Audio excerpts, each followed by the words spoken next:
Next topic देखिए, very important, पिछली बारी का पेपर उठा के देख लेना, पंजाब का एक्सटॉर्शन में से क्वेश्चन आया हुआ है। ठीक है, या हरियाणा या पंजाब दोनों में से, इस बारी का नहीं, पिछली बारी का हरियाणा या फिर इस बारी का जो पिछला पंजाब हुआ है उसकी बात हो रही है। एक्सटॉर्शन में से क्वेश्चन पूछा हुआ है। बच्चों को एक्सटॉर्शन का जो ऑफेंस है वो क्लियर ही नहीं हो पाता। ठीक है, एक्सटॉर्शन, फिर जब हम साथ में रॉबरी वगैरह पढ़ेंगे थोड़ी और कंफ्यूजन आ जाती है। छोटे छोटे से की पॉइंट्स है, बस उसको पकड़ के चलना। थेफ्ट के 5 इसेंशियल्स तो क्लियर हो गए ना हमें। आगे देखिए, आप इसको ये कह सकते हो, हालांकि हम इसको एक्सटॉर्शन ही कहते हैं, बट इंग्लिश लॉ में जब हम इसे पढ़ेंगे तो इसको कहते हैं ब्लैकमेलिंग, ब्लैकमेल करना किसी को। एक्सटॉर्शन के जैसे हमने, आपको याद है जब हम सीपीसी पढ़ रहे थे तो हमने ऑर्डर 7 रूल 11 पढ़ा हुआ है, किस चीज की बात करता है? रिजेक्शन की बात करता है। उसका असेंस क्या था? Only averments in the plaint to be seen, दही बहन वाला केस किया हमने। तो इसका असेंस क्या है? इसका असेंस है, लिखिए यहां पे, delivery of property, delivery of property. अगर प्रॉपर्टी की डिलीवरी नहीं होगी, बेयर पे लिख लेना इस चीज को, नोट्स पे तो मैं बहुत कुछ लिखवा दूंगा इस पे, बट अभी फिलहाल बेयर पे लिख लेना, डिलीवरी ऑफ प्रॉपर्टी। अगर डिलीवरी नहीं होगी, मैं एक एग्जाम कर रहा था, अपनी बात बता रहा हूं मैं आपको। देखो पेपर में ना आपके ऊपर प्रेशर बहुत होता है। मेरा जो बेयर एक्ट है वहां पे एक्सटॉर्शन पे सिर्फ एक यही चीज लिखी हुई है और उस नीचे केस का नाम लिखा हुआ है। वो केस डिटेल में पढ़ा भी हुआ था। एग्जाम में इतना बड़ा मेरे ख्याल से हिमाचल का पेपर दे रहा था मैं, और बहुत बड़ी प्रोपोजिशन आई उसके ऊपर। और जो प्रोपोजिशन पढ़ी, डिटेल में ये ध्यान ही नहीं दिया कि डिलीवरी हुई है प्रॉपर्टी की या नहीं हुई है, बल्कि वो असेंस है उस चीज की। और देखा कि हाँ ये तो एक्सटॉर्शन बन रहा है, जल्दी से बना दिया ऑफेंस ऑफ एक्सटॉर्शन, लिख के आ गए। और जब बाहर बाहर आके बाद में उसको बार दोबारा से पढ़ा क्वेश्चन को, तब समझ आया कि यहाँ पे तो डिलीवरी ही नहीं हुई है प्रॉपर्टी की। बिना डिलीवरी के अटेम्प्ट वगैरह बन सकता है, बट असेंस क्या है यहाँ पे? ये एक्सटॉर्शन तभी बनेगा जब प्रॉपर्टी की डिलीवरी होगी। ब्लैकमेलिंग इंग्लिश लॉ में कह रहे हैं, आप किसी को ब्लैकमेल कर रहे हो, एक्सटॉर्ट कर रहे हो, एक्सटॉर्शन कर रहे हो कि अगर मुझे ये चीजें ना दी या ये पैसे इतने नहीं दिए मुझे, तो मैं ये कर दूंगा, तुझे ये नुकसान पहुंचा दूंगा, या तेरे किसी पर्सन को जिसमें तेरे को इंटरेस्ट है उसको ये नुकसान पहुंचा दूंगा। इस चीज को हम क्या कह रहे हैं? एक्सटॉर्शन। अगर सिर्फ इतना हमने कहा ना सामने वाले को कि अगर तूने मुझे कल तक, जैसे अभी वो क्या नाम है, एक मैं उसकी इंटरव्यू देख रहा था, हनी सिंह की, हनी सिंह की इंटरव्यू देख रहा था अभी जो रिसेंट आई है। नहीं, वो बहुत बड़ा इंस्पिरेशन है, आप अदरवाइज मत लेना उसको। इंस्पिरेशन इस सेंस में, जिस लेवल पे वो जा चुका था ना उस क्या ड्रग्स एंड उसमें, वहां से रिकवर करना नामुमकिन हो जाता है। जिस ड्रग्स को छोड़िए आप, जो लेवल ऑफ वो डिप्रेशन में, मेरे ख्याल से बाइपोलर डिसऑर्डर हो गया था उसको, वहां से नहीं आता होता कोई लौट के। इतना पैसा है, पूरे वर्ल्ड के डॉक्टर्स को दिखा दिया, सबने हाथ खड़े कर दिए थे, बट उस पर्सन की विल पावर देखिए। विल पावर, आप इससे ये सीखिए कि अगर किसी की विल पावर इतनी स्ट्रांग होती है ना, तो वो कुछ भी कर सकता है लाइफ में। आज की डेट में वापिस से यो यो हो रहा है, यो यो हो रहा है मतलब वापिस से आ गया ना, कम बैक छोड़िए। कहाँ ले गए मुझे हैं?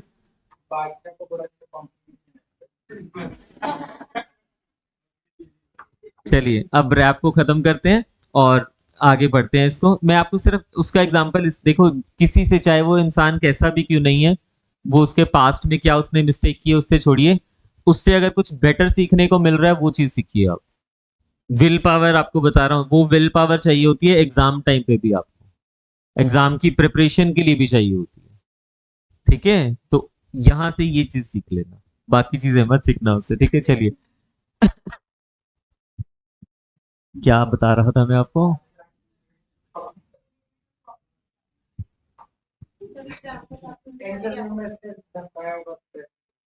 हाँ, हनी सिंह बता रहा था कि उसको ये जो गैंग है इससे धमकी मिली है एक्सटॉर्शन की, वो पैसे मांग रहे हैं इतने।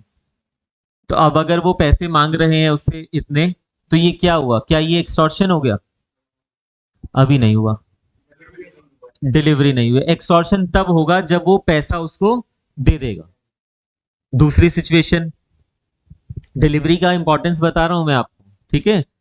दूसरी सिचुएशन, सपोज कीजिए आप जा रहे हो, ठीक है, या आपके घर पे कोई आता है गन लेके और कहता है कि जितनी भी आपकी ज्वेलरी कहाँ पड़ी है बताइए और कैश कहाँ पे पड़ा है। ज्वेलरी कहाँ पड़ी है, कैश कहाँ पे आपका पड़ा हुआ है, आपने बता इशारा कर दिया कि वो रही अलमीरा, उसमें पड़ा हुआ है। उसने अलमीरा खोली, जितना भी कुछ था उसमें डाला बैग में और चला गया वहां से।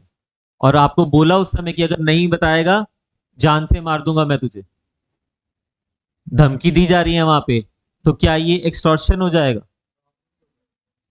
ये अभी भी एक्सटॉर्शन, एक्सटॉर्शन इसलिए नहीं है क्योंकि यहाँ पे डिलीवरी नहीं दे रहे हो आप, वो खुद से लेके जा रहा है वहां पे, आपने सिर्फ उसको बताया कि यहाँ पे प्रॉपर्टी है। एक्सटॉर्शन में आप खुद से डिलीवरी करोगे। आपको फोन आता है कि कल शाम तक अगर 5 लाख ना मिले तो XYZ, बस गया तू। तो आप डर गए और आपने जाके अगले दिन जहां उसने कहा था या जिस पर्सन को उसने कहा था आपने उसको 5 लाख पकड़ा दिए। अब आप डिलीवर कर रहे हो। खुद से डिलीवरी करना इज वेरी एसेंशियल। खुद से डिलीवरी करना एक्सटॉर्शन की एसेंस है। सिर्फ डिलीवरी होना ही एसेंस नहीं है यहाँ पे, खुद से डिलीवर करना चीजों को, चाहे उस पर्सन को जो एक्सटॉर्शन कर रहा था या फिर जिस पर्सन को भी वो कह रहा है उसको बेशक आपने किया हुआ है। तो डिलीवरी यहाँ पे क्या हो जाएगी? एसेंशियल हो जाएगी। अब जो रॉबरी और इसमें कंफ्यूजन होती है ना, देखिए आपको थेफ्ट का मीनिंग क्लियर हो गया और डिटेल में भी हमने पढ़ लिया। आपको एक्सटॉर्शन का मीनिंग क्लियर हो गया, डिटेल में भी हमने पढ़ना है। जो रॉबरी का ऑफेंस है ना, या तो देखिए वो थेफ्ट जो है वही रॉबरी बनेगा आगे चल के, या फिर एक्सटॉर्शन रॉबरी बनेगा। रॉबरी कोई स्पेसिफिक अलग से नहीं है हमारे पास। रॉबरी इज आइदर थेफ्ट और extortion. Robbery is either theft और एक्सटॉर्शन। कब रॉबरी कब जो थेफ्ट है वो रॉबरी बन जाता है या कब जो एक्सटॉर्शन है वो रॉबरी बन जाता है, वो हम रॉबरी जब स्टार्ट करेंगे तब देखेंगे। अभी सिर्फ हम क्या पढ़ रहे हैं? एक्सटॉर्शन। असेंस क्या है? Delivery of property. डिलीवरी हो गया तो काम ही खत्म है, वहां पे एक्सटॉर्शन हो गया। डिलीवरी नहीं हुआ तो वो अटेम्प्ट हो सकता है, एक्सटॉर्शन नहीं हो सकता। जो हिमाचल के एग्जाम की मैं बात कर रहा था, बड़ी सी प्रोपोजिशन लास्ट में पूछी हुई थी उन्होंने, बिल्कुल लास्ट क्वेश्चन में। तो जब तक आप वहां पे पहुंचते हो ना, तब आप वैसे ही टाइम का बहुत कम रह जाता है आपके पास टाइम पीरियड। तो इतना ढंग से पढ़ा ही नहीं उसको डिलीवरी को और उसमें एक्सटॉर्शन बना दिया, बल्कि क्या बन रहा था वो? अटेम्प्ट बन रहा था वहां पे, क्योंकि डिलीवरी नहीं हुई थी। और ऐसा नहीं कि नंबर नहीं मिले हुए थे उस क्वेश्चन, नंबर फिर भी मिले हुए थे, बट नंबर कम थे। अगर वो बनाया होता तो 2-4 नंबर ज्यादा होते उसमें। ठीक है, चलिए हम स्टार्ट कर रहे हैं एक्सटॉर्शन। देखिए, whoever intentionally puts any person in fear of, यहाँ पे fear में सामने वाले को डालना इज नेसेसरी। whoever intentionally, आपकी इंटेंशन है, यानी कि डिसऑनेस्ट इंटेंशन होनी चाहिए यहाँ पे किस चीज की? टू पुट एनी पर्सन, किसी सामने वाले पर्सन को, फियर ऑफ एनी इंजरी, आप उसको फियर, खौफ पैदा कर रहे हो किस चीज का? इंजरी का। Fear of any injury to that person, या तो उस पर्सन को इंजरी पहुंचाने की बात कर रहे हो, और टू एनी अदर, और to any other and thereby to that person का मतलब है आप उसी को कह रहे हो कि पैसे नहीं दिए तो जान से मार दूंगा, या फिर कह रहे हो कि पैसे नहीं दिए तो तेरे परिवार में से इसको जान से मार दूंगा। तो आप यहाँ पे फियर पैदा कर रहे हो इंजरी पहुंचाने का, किसको? उस पर्सन को या फिर अदर पर्सन को जिसमें वो पर्सन इंटरेस्टेड है। ठीक है, इसलिए लिखा हुआ है टू दैट पर्सन और to any other and thereby dishonestly induces the person so put in fear to deliver to any person any property। to deliver to any person लिखा हुआ है, ये नहीं लिखा हुआ कि जो एक्सटॉर्शन कर रहा है उसको डिलीवर करना है। यहां पे सिर्फ फियर पैदा कर रहे हो इंजरी पहुंचाने का, कि अगर ये चीज आपने नहीं किया तो मैं क्या करूंगा? मैं फियर पैदा कर रहे हो कि मैं उसको मार दूंगा या कुछ भी किसी तरह की इंजरी पहुंचा दूंगा अगर आपने ये चीज नहीं की। और person so put in fear to deliver to any person any property और वैल्यूएबल सिक्योरिटी। उसको कह रहे हो कि इतनी प्रॉपर्टी है, ये प्रॉपर्टी उसको दी जाए, या फिर कोई वैल्यूएबल सिक्योरिटी दिया जाए, और एनीथिंग साइंड और sealed which may be converted into valuable property commits extortion. किसी चीज पे साइन करवा लिए जिसको वैल्यूएबल प्रॉपर्टी में कन्वर्ट करवा सकते हो, बिल्स ऑफ एक्सचेंज पे साइन करवा लिए, चेक्स वगैरह पे करवा लिया, तो वो वैल्यूएबल प्रॉपर्टी में कन्वर्ट हो गया, तो उस चीज के लिए भी क्या हो जाएगा, लाइबल हो जाएगा एक्सटॉर्शन के लिए। तो जरूरी नहीं है कि पैसा ही होना चाहिए, वहां पे कोई भी चीज हो सकती है जो आप डिमांड कर रहे हो, कुछ भी चीज एक्सटॉर्ट कर सकते हो सामने वाले से। वैल्यूएबल सिक्योरिटी क्या होता है, सेक्शन 2 सबसेक्शन 31 है, चेक कीजिए एक बारी, बीएनएस में निकालिए, सेक्शन 2 सबसेक्शन 31। मैं यहाँ पे चेंज नहीं कर रहा हूँ, पूरा बेयर एक्ट हिल जाएगा नहीं तो। 31 ही है ना,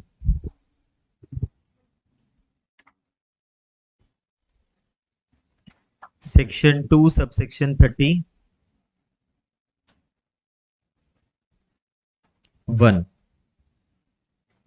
देखिए क्या लिखा है, valuable security. Valuable valuable security means a document which is or purport to be a document whereby any legal right is created।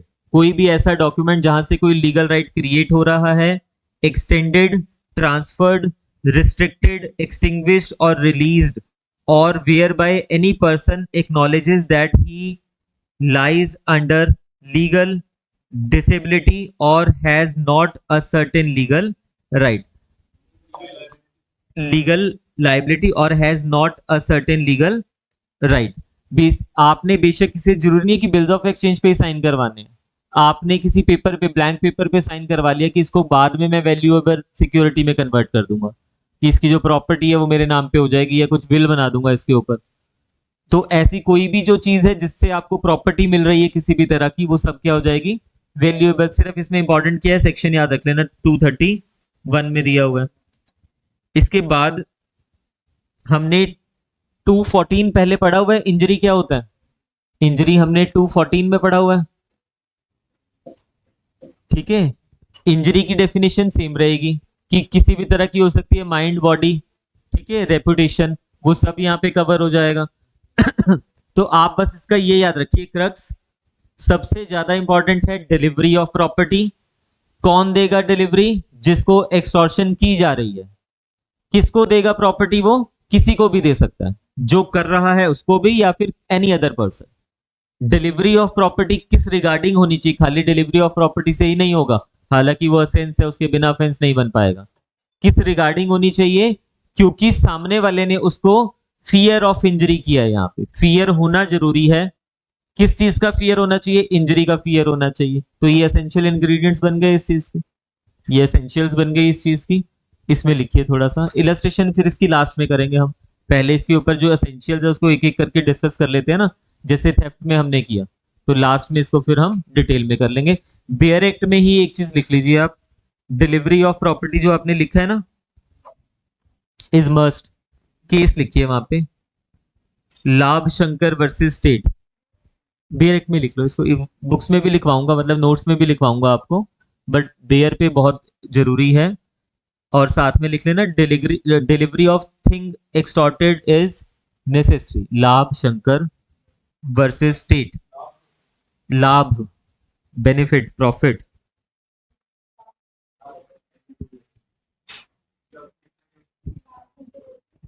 ये लिख रहा हूं मैं यहां पे,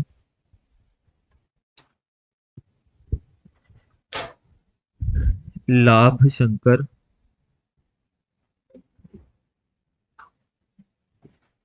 वर्सेस स्टेट 1955। इसमें लिखिए, delivery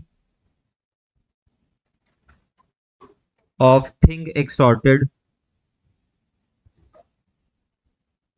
is necessary if, brackets में लिख लेना अगर जगह है तो, if there was no delivery of any property,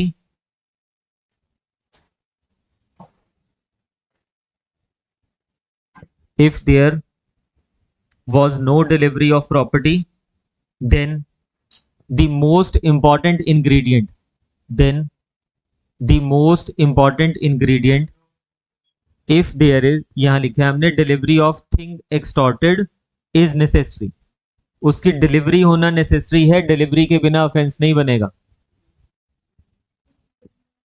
if there is, इसमें फर्दर लिख रहे हैं हम, मैं नहीं लिख रहा हूं, आप आगे आप लिख रहे हो।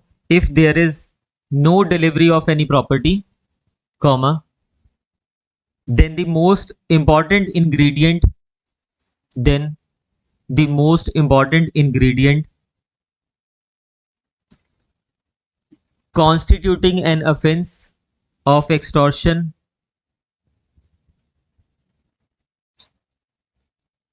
was not available, constituting an offense of extortion was not available।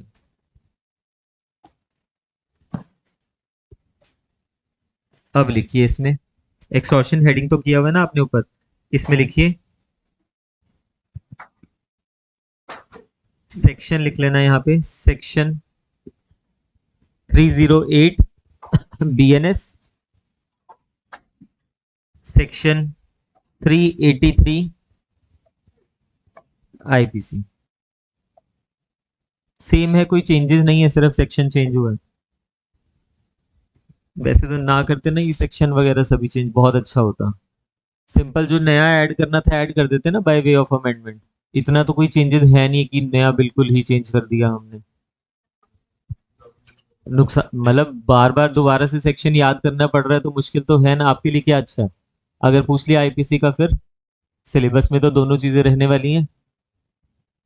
Extortion पढ़ते रह गए, 308 के रट्टे मार लिए और उसने पूछ लिया कि बताइए आईपीसी में एक्सटॉर्शन कौन से सेक्शन में दिया हुआ है, फिर क्या करोगे? चलिए अच्छी बात है, 383 करेंगे हम फिर। लिखिए इसमें essential ingredients of extortion,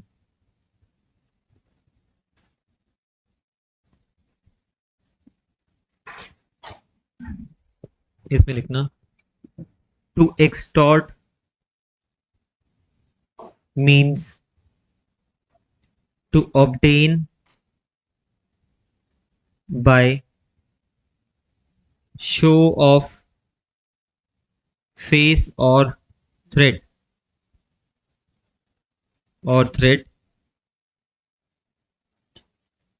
extortion is, face काट दीजिए यहाँ पे, कल को कंफ्यूज हो जाओगे, लिखा हुआ है वैसे बुक में बट आप काट दीजिए। Show off threat, extortion is equivalent to blackmailing,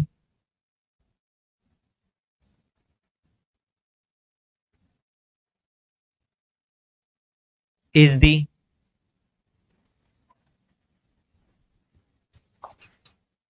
crime of dishonestly obtaining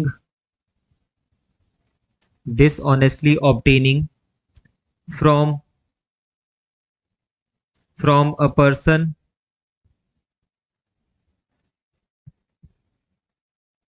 some payments or benefit not lawfully due, some payment or benefit not lawfully due,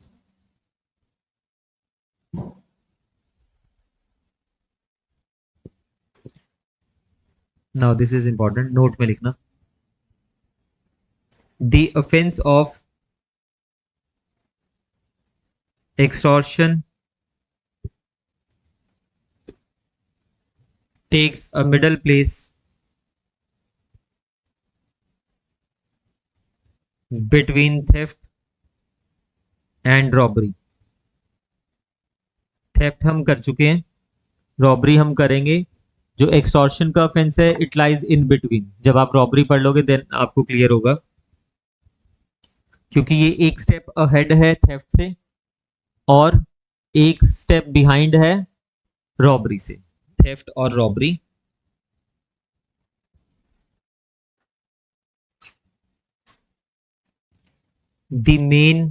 the chief element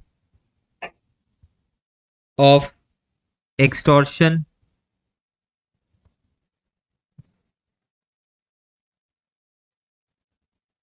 are the intentional putting of a person in fear of injury। किसको? to himself or any other person,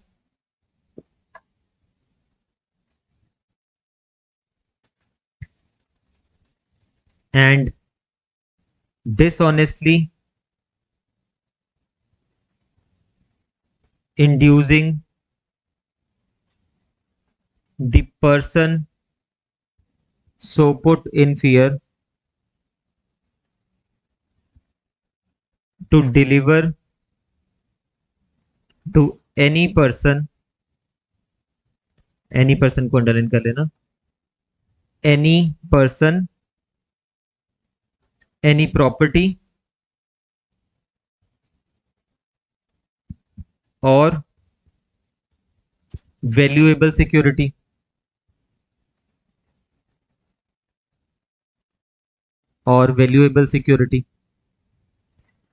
तो यहां पे जो essentials हो जाएगी, ये essentials निकल के आ रही है। पहला फियर ऑफ इंजरी, दूसरा डिसऑनेस्टली इंड्यूस करना, और तीसरा डिलीवरी। ये तीन मेन एसेंशियल हो गई। ये जो हमने लिखी है वर्डिंग, ये तो बेयर से लिखी है ना अभी जो लिखा है यहाँ पे, बट यहाँ पे जो बीच में निकल के आ रहा है वो 3 एसेंशियल इंग्रेडिएंट्स है। अगर ये क्लियर हो जाएंगे हमें तो एक्सटॉर्शन में प्रॉब्लम नहीं आएगी। जिसमें से the most important, one of the most important क्या है? डिलीवरी, जो थोड़ा सा आपको बता दिया। बट अब हम पढ़ेंगे साथ में डिसऑनेस्टली होना चाहिए वो उसका जो प्रॉपर्टी इंड्यूस करने की बात कर रहा है, और फियर ऑफ इंजरी वहां पे होना जरूरी है। अगर फियर ऑफ इंजरी नहीं होगा तो फिर ये एसेंशियल इंग्रेडिएंट पूरा नहीं होगा और वो ऑफेंस नहीं बन पाएगा। तो फर्स्ट लिखिए इसमें, first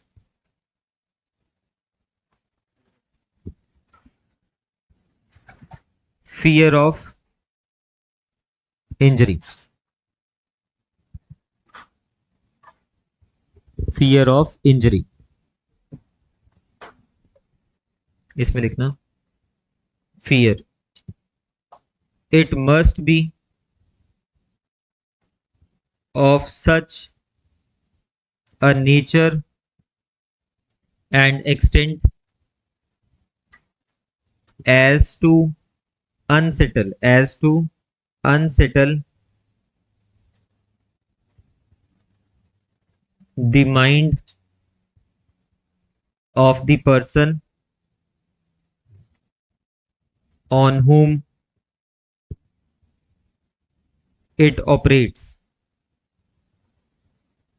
Unsettle the mind of the person on whom it operates and takes away from his acts that element of free voluntary action which constitute consent। Fear में जब कोई होता है तो अपनी मर्जी से थोड़ा ना चीजों को कर रहा है, वो तो बिकॉज ऑफ फियर कर रहा है। तो वो कह रहा है कि जब हमने किसी को फियर पहुंचाया वो उस लेवल का फियर होना चाहिए कि सामने वाले के माइंड में ये चीज करे कि वो अनसेटल हो जाए वो सोच नहीं पा रहा है, वो consent because of fear they रहा है, बिकॉज ऑफ फ्री विल नहीं दे रहा है वहां पे कंसेंट। अगर वो फियर ही नहीं है और वो because of free will consent दे रहा है तो फिर यहां पे कवर नहीं होगा वो। ठीक है, इसमें लिखिए फर्दर।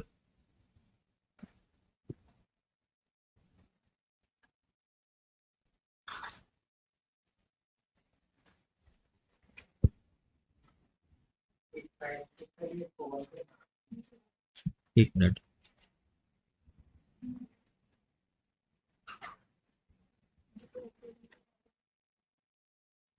नोट में लिखिए, इसी के साथ है ये, ठीक है। Fear must precede, very important, must precede the delivery of property.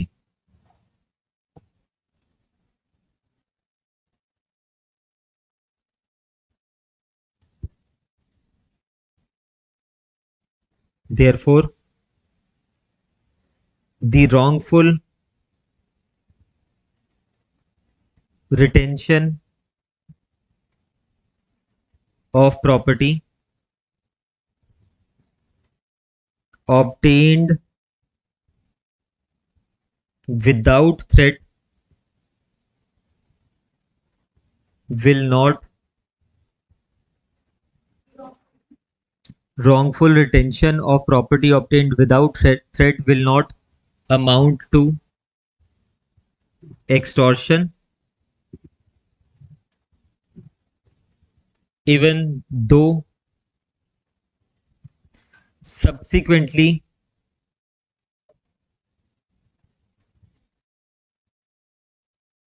threats were used to retain it.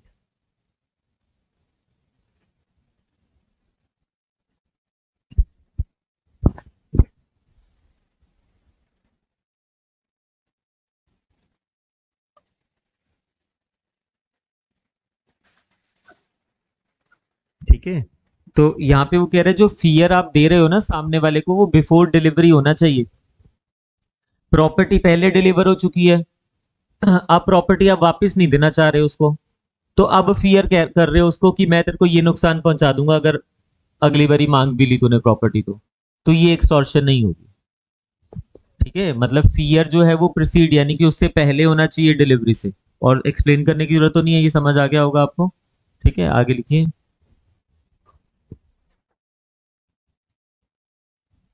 Injury,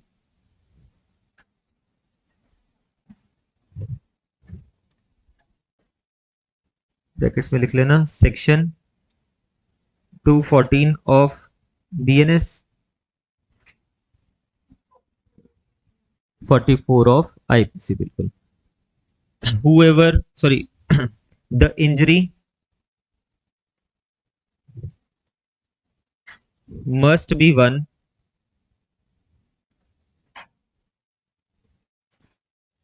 which the accused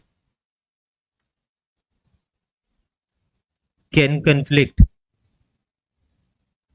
sorry, can inflict, conflict नहीं, accused can inflict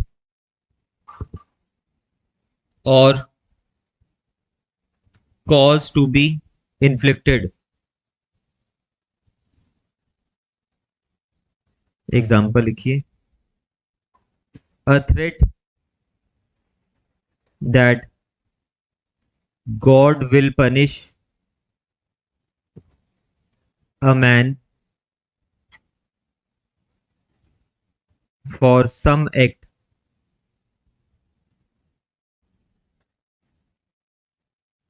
is not an injury.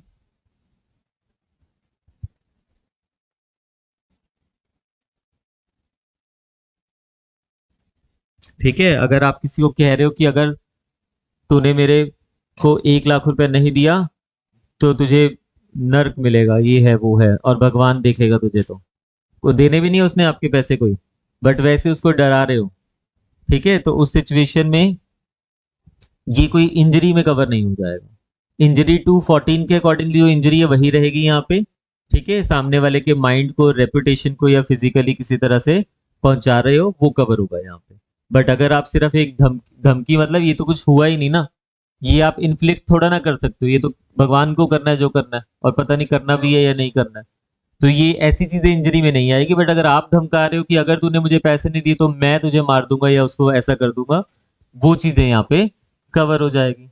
आपने कहा कि अगर तूने मुझे ये पैसे या इतने ये चीज नहीं दी मुझे, तो मैं क्या करूंगा कि मैं सबको बता दूंगा कि तूने आज से 5 साल पहले वो जो घड़ी फ्रेंड की चोरी हुई थी वो तूने चुराई थी।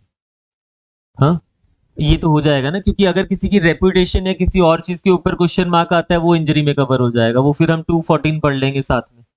ठीक है, तो ऐसा कोई फियर जो आप इन्फ्लिक्ट कर सकते हो वो इंजरी में कवर हो जाएगा। फर्दर लिखिए, इसमें केस लिखिए।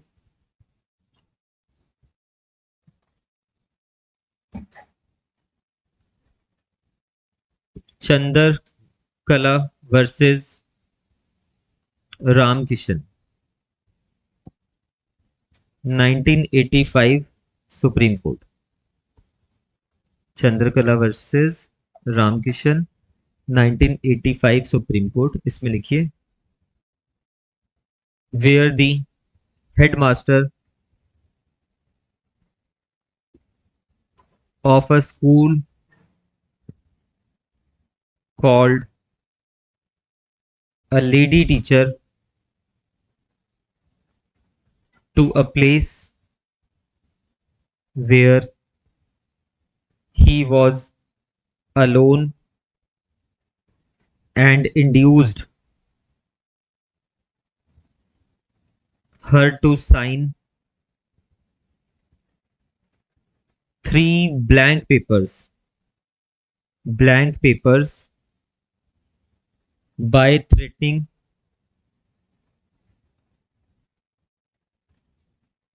an attack on her modesty। held में लिखना, it was held that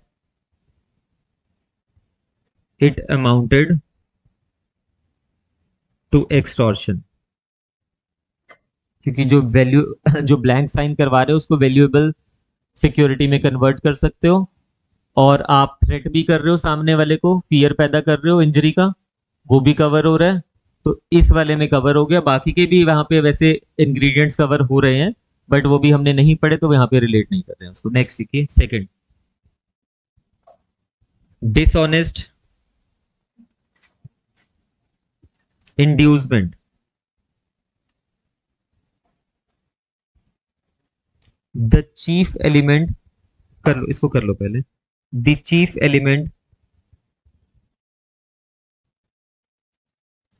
in the offense of extortion is that the inducement must be dishonest। Inducement must be dishonest। It is not sufficient that there should be wrongful loss caused to an individual,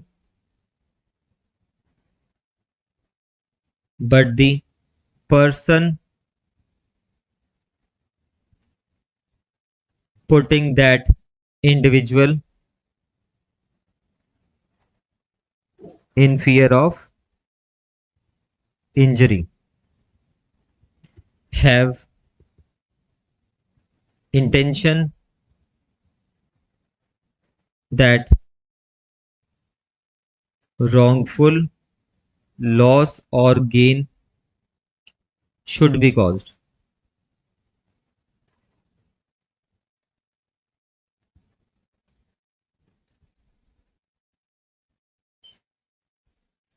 note पे लिखना,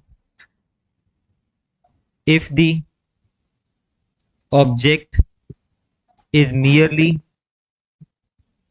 to debt realize debts which are admittedly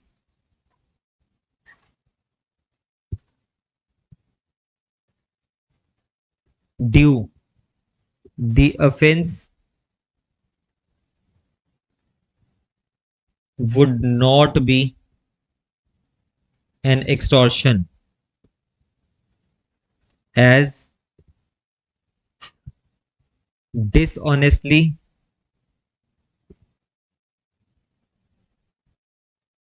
would not be established.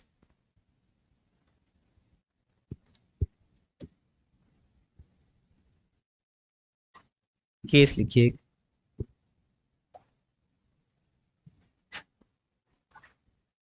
उजागर Singh versus emperor.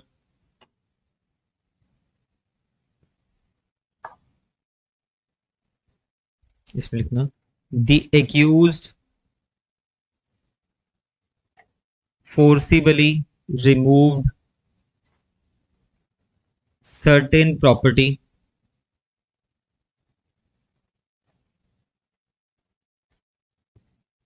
from the possession of complainant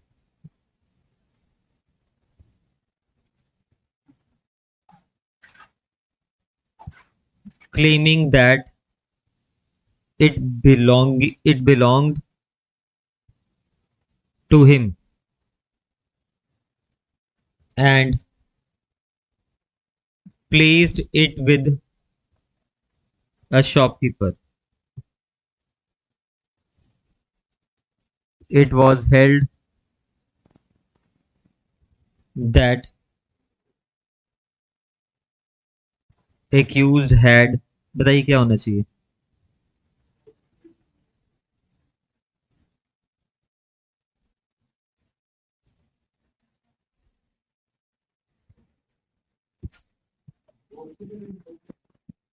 हाँ जी. Reason. हाँ, to deliver to. Dishonest intention नहीं है, वो date actual में ड्यू था. वो द एक्यूज फोर्सिबली रिमूव, बेशक वहां पे फोर्सिबली सर्टेन प्रॉपर्टी ले रहा है वो, from the possession of complainant claiming that it belong to him and placed it with shopkeeper. It was held that accused had no dishonest intention. उसका वो due होगा पैसा, हमने ये तो लिखा ऊपर कि अगर एक्चुअल में वो डेट वगैरह ड्यू होता है या कुछ, तो वहां पे डिसऑनेस्ट नहीं होगी वो इंटेंशन. तो अगर इस वाले केस में भी क्या था, वो एक्चुअल में ड्यू था उसका, और वो कह रहा है कि ये मैंने लेना है पैसा इसलिए लेके जा रहा है वो, तो वो चीज एक्सटॉर्शन. यहाँ पे डिसऑनेस्ट होना बहुत जरूरी है. इंड्यूसमेंट जो है वो सॉरी डिसऑनेस्ट होनी चाहिए. अगर डिसऑनेस्ट नहीं हो पा रहा फिर इसमें कवर नहीं होगा. डिसऑनेस्ट का मतलब क्या हुआ, इंटेंशन उस तरह की कि रॉन्गफुल लॉस या गेन होगा. तो यहाँ पे जब प्रॉपर्टी ही उसी की है या उसको लेनी ही है वो चीज, तो फिर रॉन्गफुल लॉस या गेन नहीं हो सकता उस सिचुएशन में. ठीक है, नेक्स्ट देखिए. इसमें और ऑफेंस बनेगा तो बनेगा, यहाँ पे नहीं बनेगा, एक्सटॉर्शन नहीं होगा वो. एक्स मतलब डिलीवरी होनी चाहिए ना, यहाँ पे तो खुद से लेके जा रहा है वैसे भी वो. यहाँ पे डिलीवरी भी नहीं हुई है, बट अभी हमने डिलीवरी नहीं पढ़ा इसलिए नहीं बता रहा हूँ उसके बारे में. जिसको एक्सटॉर्शन की जा रही है वो खुद से डिलीवरी करेगा प्रॉपर्टी की. हम्म. हम्म. हम्म. एग्जीक्यूट आपका तो वो राइट है ना, आप वहां पे डिसऑनेस्टली क्या चीज कर रहे हो, किसी को लॉस तो कुछ नहीं होने वाला या गेन तो कुछ नहीं होने वाला. बाकी चीजों के लिए लाइबल हो जाओगे आप, ये एक्सटॉर्शन के लिए नहीं होगा.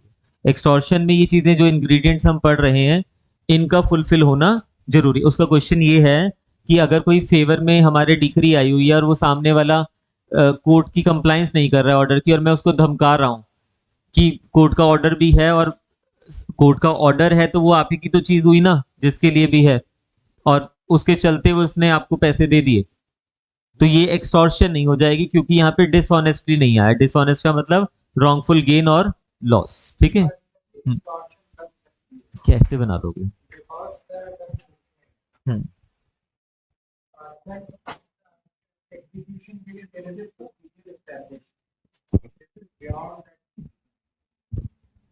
नेक्स्ट लिखिए. डिलीवरी ऑफ प्रॉपर्टी और वैल्यूएबल सिक्योरिटी। कुछ और ऑफेंस भले ही बन जाए पर एक्सटॉर्शन नहीं बनेगा वो।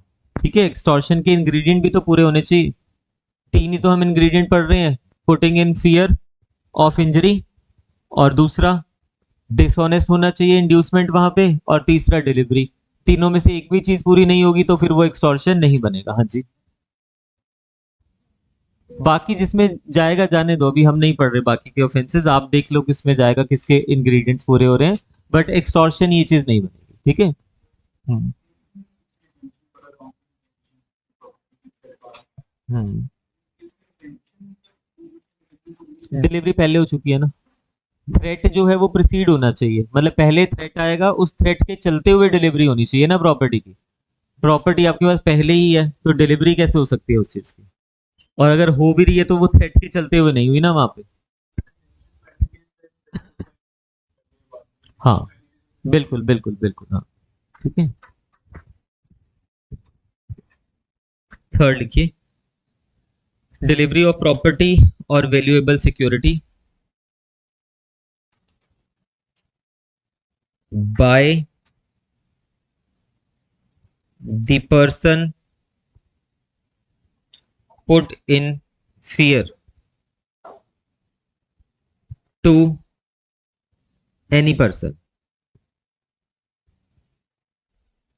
to any person। इसमें लिखिए, there can be no extortion unless a person is by threat of injury, threat of injury induced to deliver any property to the culprit। Note में लिखना, the fear must be inducement for delivery. ये correlate करने चाहिए आपस में। Second लिखना note में, the threat may be used by one person and the property may be received by another person। Brackets में लिख लेना, both will be guilty of extortion. ये नहीं है कि जिसने थ्रेट किया था वही होगा, दोनों लाइबल हो जाएंगे।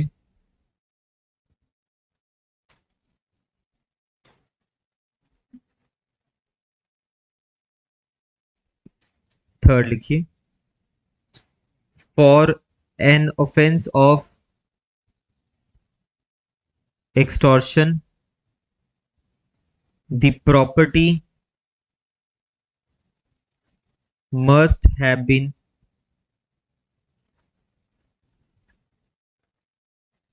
parted with or given by the victim, parted with or given by the victim, that is owner और possessor। किसको देनी है ये प्रॉपर्टी इन्होंने, टू एक्यूज्ड पर्सन और एनी अदर पर्सन।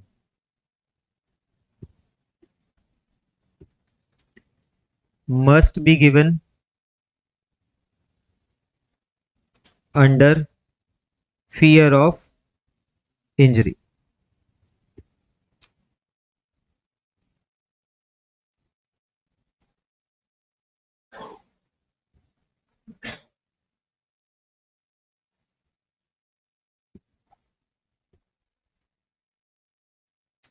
केस लिखना।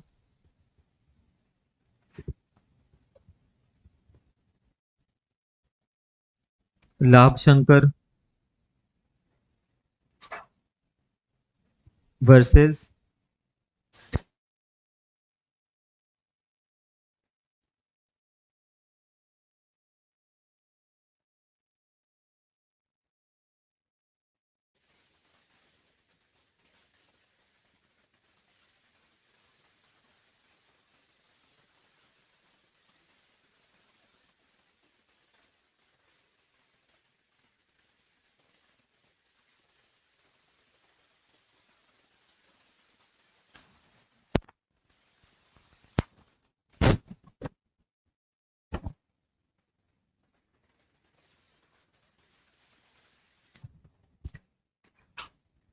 लिख लीजिए इसको। लाभ शंकर वाला जो केस है, ऑनलाइन वाले बच्चे, कहाँ तक कवर हो गया? मतलब आपने लिख लिया ना सारा? बैटरी एग्जॉस्ट हो गई थी तो पता नहीं लगा। चेक कर लो एक बार कहाँ तक लिखा है। लाभ शंकर वाला केस मैंने आपको बताया कि एज इट इज जो बेयर एक्ट में अभी आपने लिखा है वो एज इट इज यहाँ पे उतार लीजिए। चलिए कवर्ड है ना सारा। आगे नेक्स्ट केस लिखिए। केस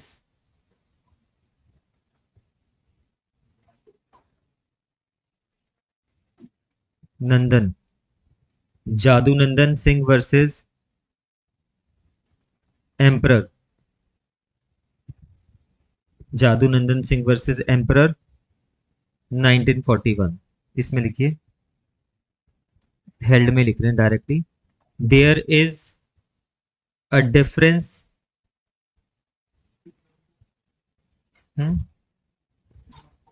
क्या ये लिखा है हमने वहां पे? लिखा है, कोई बात नहीं। There is a difference between the giving and taking. Giving and taking of thumb impression.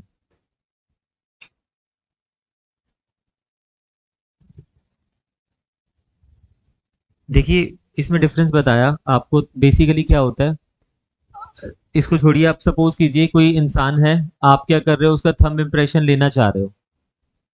आप उसको कह रहे हो कि ये जो व्हाइट पेपर है ना, इसमें नीचे अपना थंब इम्प्रेशन दे दो, ताकि आप उसको कल को वैल्यूएबल सिक्योरिटी में कन्वर्ट कर लो। दो सिचुएशन हो सकती है। पहला, आपने उसको धमकाया कि अगर नहीं अंगूठा लगाएगा यहाँ पे तो तुझे जान से मार दूंगा, ठीक है, या इस एक्स वाई जेड पर्सन को मार दूंगा जिसमें तू इंटरेस्टेड है। तो एक सिचुएशन पहले में आप, उसने डर गया और उसने अंगूठा लगा दिया। दूसरी सिचुएशन कह रहा है कि नहीं नहीं मैं नहीं लगाऊंगा, मैं नहीं कर सकता, और आपने क्या किया, उसका हाथ पकड़ा और लगा दिया अंगूठा। दोनों ही सिचुएशन में आप बताइए एक्सटॉर्शन बनेगा या किसी एक में बनेगा? या फर्स्ट वाले में वो खुद से कर रहा है वो चीज, निशान लगा के उस पर वो दे रहा है, फिंगर इंप्रेशन करके वो उसको दे रहा है, डिलीवर कर रहा है। दूसरे वाले में उससे जबरदस्ती ली जा रही है वो चीज। तो एटलीस्ट एक्सटॉर्शन नहीं बन पाएगा। यही इस केस में बताया, लिख लीजिए पहले। यही इस केस में बताया। Difference between taking of thumb impression, if the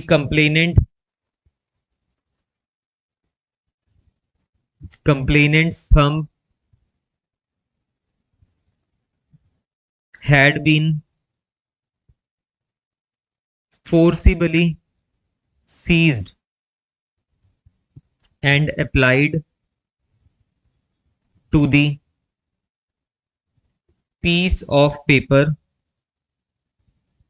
then the offense of extortion was not made out। Full stop करके नेक्स्ट पैरा में करना। If The victim was tied up on refusing to give his thumb impression on a paper, and then he consented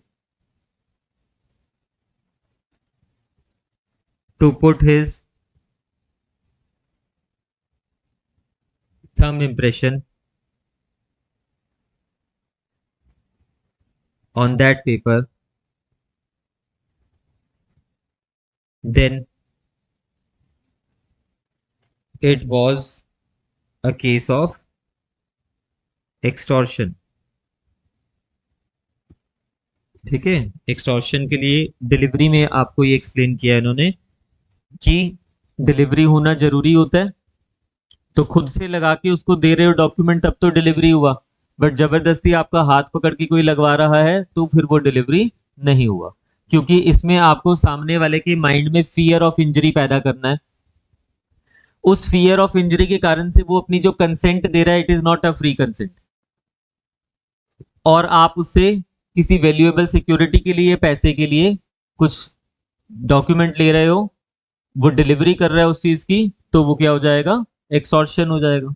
extortion easy form में हम याद रख सकते हैं, blackmail करना किसी को। ठीक है, यहाँ पे भी ब्लैकमेलिंग ही हो रही है। उन्होंने उसको क्या किया, बांध दिया, उनको उसको बांध दिया, और वो फिर डर गया कि हाँ बांध दिया, मारेंगे अब, या जो धमका रहे हैं उसको, फिर वो एग्री हो जाता है कि ठीक है मैं लगाता हूँ इस पे अपना थंब इम्प्रेशन। तो यहाँ पे तो फियर ऑफ इंजरी भी है, डिसऑनेस्ट इंड्यूसमेंट भी है, और तीसरा डिलीवरी भी हो रही है, खुद से कर रहा है। बट पहली वाली सिचुएशन में भी सेम सिचुएशन थी, देखिए फियर ऑफ इंजरी था वहां पे, डिसऑनेस्ट इंड्यूसमेंट की बात करें वो भी हो रहा था, बट डिलीवरी नहीं थी वहां पे, उससे जबरदस्ती वो चीज ली जा रही थी। ध्यान से सुनना, जब आप सपोज कीजिए, आपको जैसे अभी एग्जांपल भी दिया पहले, किसी घर में नहीं, आप एक कोई मिस्टर एक्स है, वो वाई को कहता है कि अगर मुझे 5 लाख रुपया नहीं दिया आपने, मुझे 5 लाख रुपया नहीं दिया तो मैं आपको मार दूंगा। तो यहाँ तो धमका रहा है ना उसको, उसके चलते हुए वो खुद से उसको पैसा लेके आ रहा है और दे रहा है उसको, या जिसको भी उसने कहा था पकड़ा दीजिए, तब तो एक्सटॉर्शन हो जाएगा।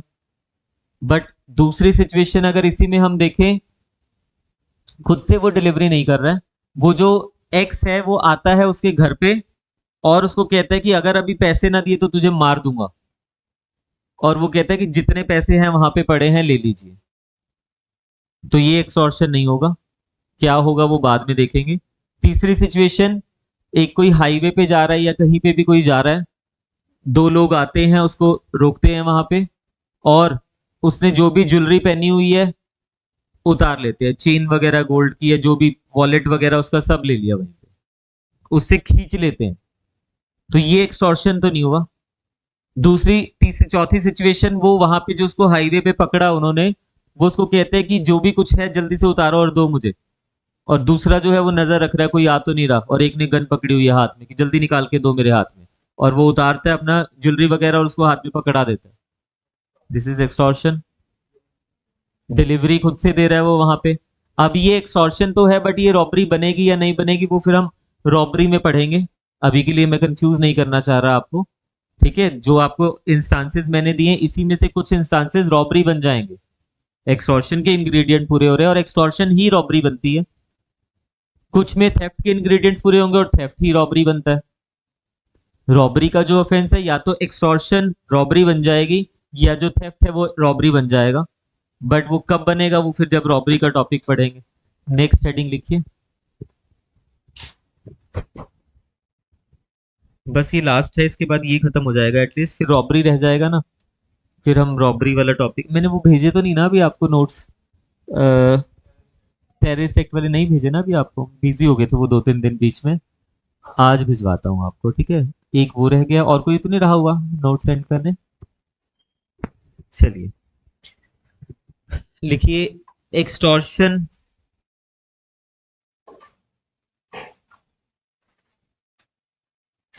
एक्सटॉर्शन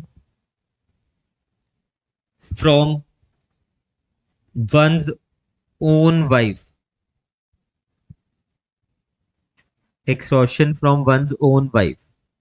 देखिए प्रैक्टिकली ये पॉसिबल नहीं है, क्योंकि वाइफ को फियर में डालना ऑफ इंजरी इज इम्पॉसिबल। ठीक है। एक्सटॉर्शन फ्रॉम हस्बैंड तो हो सकता है, वाइफ वाला थोड़ा मुझे डिफिकल्ट लगता है। हस्बैंड की तो डेली एक्सटॉर्शन होती है कि ये दिला दो नहीं तो ऐसा हो जाएगा, होता है ना ऐसा। अभी आपकी हुई नहीं है शादी, चलिए हो जाएगी तो फिर एक्सपीरियंस हो जाएगा। ये हस्बैंड वाइफ वाले टॉपिक आते हैं ना, तो थोड़ा सा लिखिए इसमें।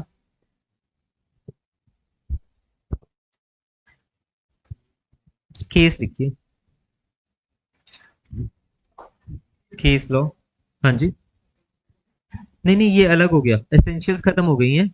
अब ये हम स्पेसिफिक टॉपिक पढ़ रहे हैं, extortion from one's own wife. क्या अपनी वाइफ से एक्सटॉर्शन की जा सकती है?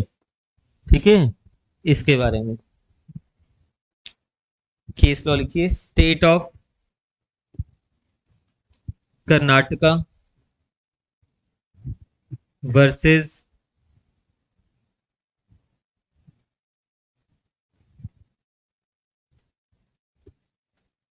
पढ़ लेना, स्पेलिंग नहीं समझ आएंगे पूछ लेना, 1997।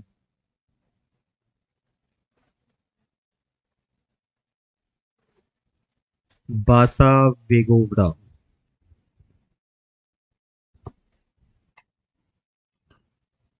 नाम जैसा भी है पर पर्सन अच्छा है, इंसान को एटलीस्ट उसने हिम्मत तो दिखाई एक्सटॉर्शन करने की। नई नई शादी होती है, वाइफ को कहता है मैं घुमा के लाता हूँ, और उसको कहीं फॉरेस्ट एरिया में ले जाता है, और वहां पे उसको कहता है मार दूंगा तुझसे, तुझे जान से निकाल अपनी सारी ज्वेलरी। सच में यही केस है। हाँ, वाइफ की अपनी क्यों निकालेगा? हाँ तो एक्सटॉर्शन कर रहे हैं ना वो उसकी।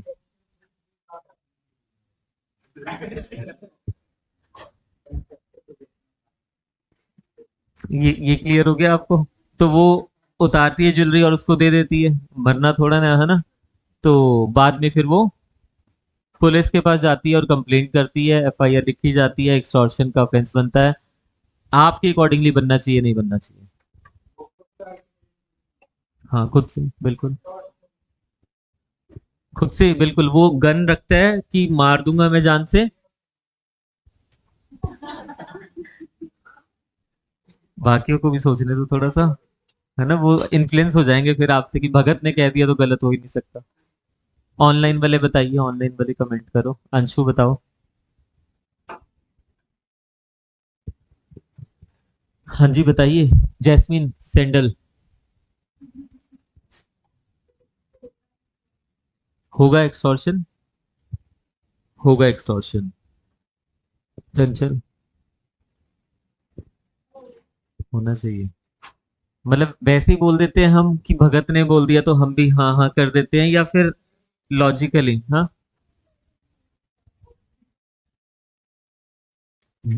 डिसऑनेस्ट तो है ही है ना वहां पे, ज्वेलरी उतरवा रहा है उसकी। ठीक है, जो यहाँ पे केस चला ना, उसने यही डिफेंस लिया था यहाँ पे कि जो हस्बैंड है उसका भी पोजेशन हुआ एंड ऑल, ये सब आए थे इसमें फैक्ट। बट वो लिखवाऊंगा नहीं, जरूरी जरूरी नहीं है वहां पे वो, क्योंकि इंपॉर्टेंस है ही नहीं, कोर्ट ने भी डिनाई कर दिया था उन चीजों को। ठीक है, लिखिए इसमें लिखिए। अंशु कह रही है नो, नो, नो एक्सॉर्शन। अच्छा, कुछ भी हो ज्वेलरी। हाँ, नहीं नहीं, वाइफ ने ज्वेलरी डाली थी, उतरवा के ले गया सारी। शादी पे मिली थी उसको, या उसको घर से लाई थी अपने, कुछ भी कह लीजिए।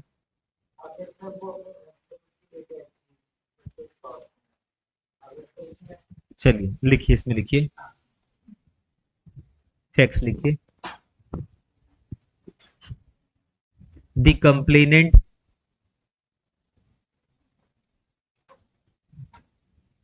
Wife alleged that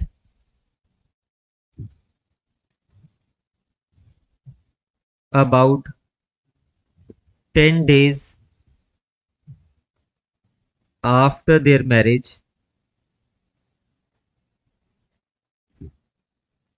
the respondent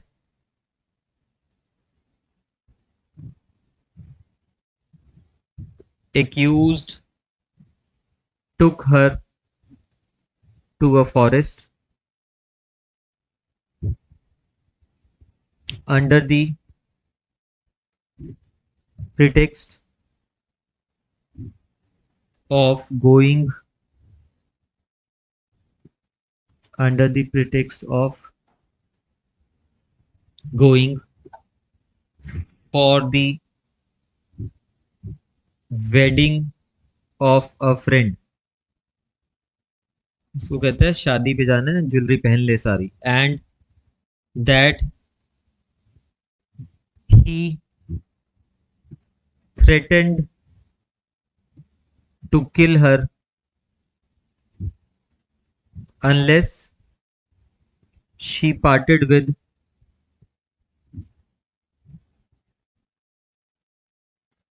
all her ornaments.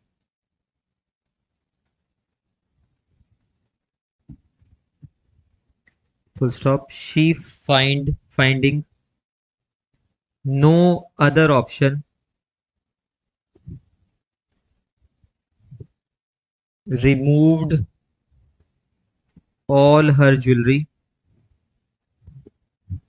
and handed the same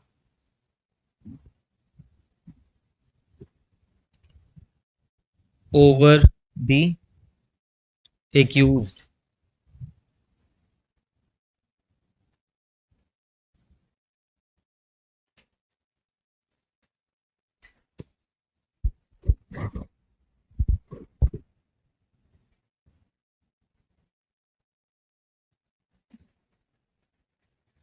Held में लिखना.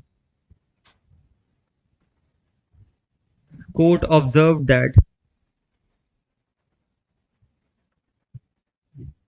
that the ornaments and personal property belonging to a wife, personal property belonging to a wife was her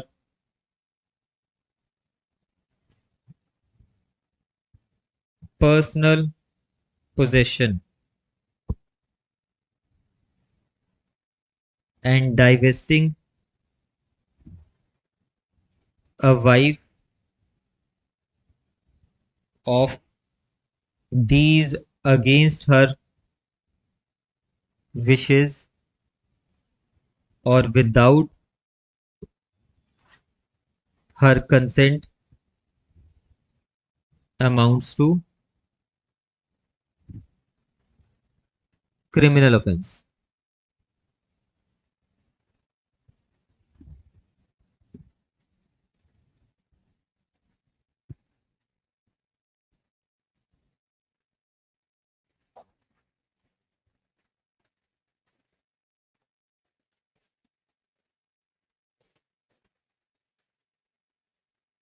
Full stop के next para लिखना. The extortion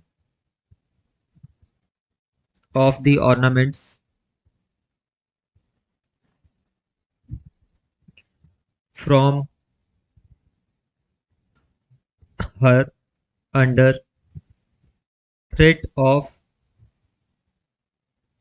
and the subsequent recovery of these ornaments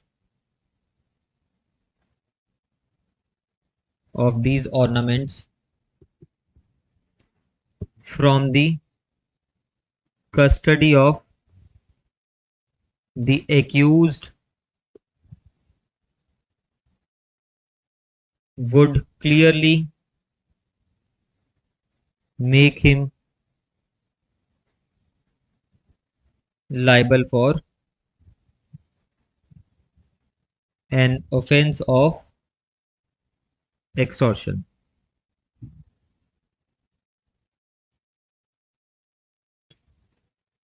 ठीक है, तो liable हो गया यहाँ पे।